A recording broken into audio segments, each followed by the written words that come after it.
In this video, we're going to go over how to find the slope when you're given two coordinates. So if I were to give you the coordinates 6 and 11 and then 2 and 3, and I told you to find the slope, how would you do that? Well, there's a formula that we need, and that formula is going to be m, which is slope, is equal to y2 minus y1 over x2 minus x1. And now let's just substitute in. So for our second coordinate, or y2, let's use the first data point, which is 6 and 11.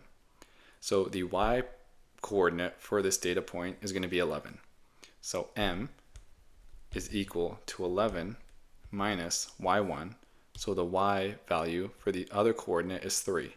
So 11 minus 3 over x2. So we started with this. We need to finish with this as well. So the x value for this is going to be 6. So we have 6 minus x1. So our second data point initially was 2 and 3. So it has to be the second here as well. So the x value for this is 2. So 6 minus 2. And that's going to give us our m. So we can simplify this as 8 over 4. And then simplify this further as m is equal to 2. So our slope in this case is equal to 2, or 2 over 1. Now let's try one more problem, and this time pause the video and try it on your own. But say I were to give you the coordinates -1 and 4, and then 3 and -2. And I told you to find the slope, how would you do that?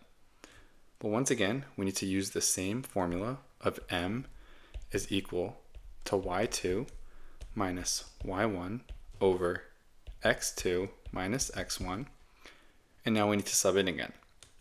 So just like we did initially, let's use the top one first for 2. So our y2 is going to be 4. So m is equal to 4 minus, our y1 will be -2. 4 minus -2 over, and then our x2, we need to start with the first one again. x2 is going to be -1. And then our x1 is going to be 3. -1 minus 3. And now we can simplify this. 4 minus -2 is equal to 6. And then -1 minus 3 is going to be equal to -4. And so 6 over -4 can be further simplified into m is equal to -3 over 2. And that's going to be our final answer. So key tip to remember is to always subtract in the same order for the top and the bottom. So if our y2 is going to be 4, then our x2 has to be -1. If you don't do that, you're going to mess yourself up and you're going to get the question wrong.